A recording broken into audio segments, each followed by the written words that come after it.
Hey everyone, it's Rachel Aust and welcome back to my channel. Today I'm going to be sharing with you some of my lower carb, high fat recipes that have been helping me with my PCOS. These are all still experimental recipes at this stage, but if you do enjoy this video, don't forget to give it a thumbs up. I'm starting off with the least attractive one, which is a low carb green chicken curry.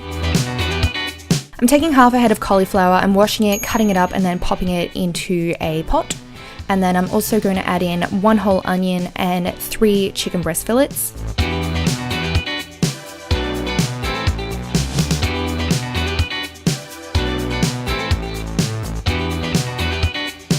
Then I'm adding 2 tablespoons of green curry paste, 2 cans of coconut milk, some turmeric and some cumin.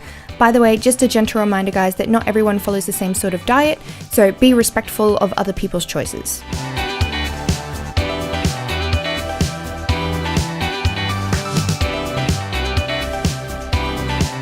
Next, I'm making some gluten-free lower carb muffins. Now, this will make about 7 for you, so don't be shocked at the next part. You're gonna need 9 eggs. I know, it's ridiculous. And adjusting to this low carb diet, because I've been on it for a little while now, it did take a bit of getting used to, that's for sure. I'm adding in a tablespoon of vanilla extract and then 3 tablespoons of coconut flour nectar. You could also use something like agave or rice malt syrup. In a separate bowl, I'm taking 1 cup of coconut flour, 1 pinch of baking soda. Then I'm going back to the wet ingredients bowl with 4 tablespoons of melted ghee, or you can just use regular butter, and 6 tablespoons of coconut milk. Then I'm adding the wet ingredients to the dry, and it should start to look like this. Then I'm pouring this into my muffin tray and I'm baking that for 45 minutes. If you are looking for more vegetarian, vegan, dairy-free kind of recipes, I have a whole bunch on my blog and in some other meal prep videos as well. Now, this is not quite a frittata because it's not an omelette, it's not a frittata, it's kind of eggs in a pan. So I'm taking 1 zucchini and then I'm adding some avocado oil to a pan. While I'm waiting for that to heat up, I'm actually going to make some kale chips. These are really, really easy to make and they're a good snack to have. So I'm lining a tray with some baking paper, filling that up with some kale, adding on some olive oil and some Himalayan salt, and then massaging those into the kale. These will only take about 15 minutes to bake, they're really easy, so I'm just going to pop them into the oven at the same time that those muffins are in there. Back to the frittata kind of situation, popping the zucchinis into the heated up pan now, and then I'm adding in 4 whole eggs and 5 egg whites.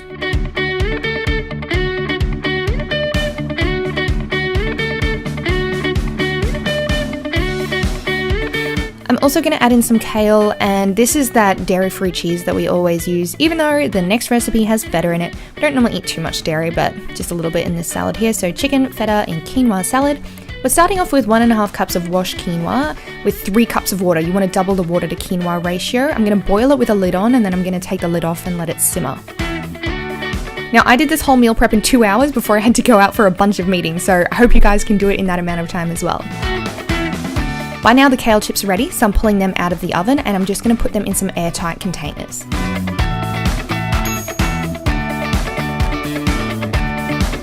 The frittata was done now too, and that made 3 servings.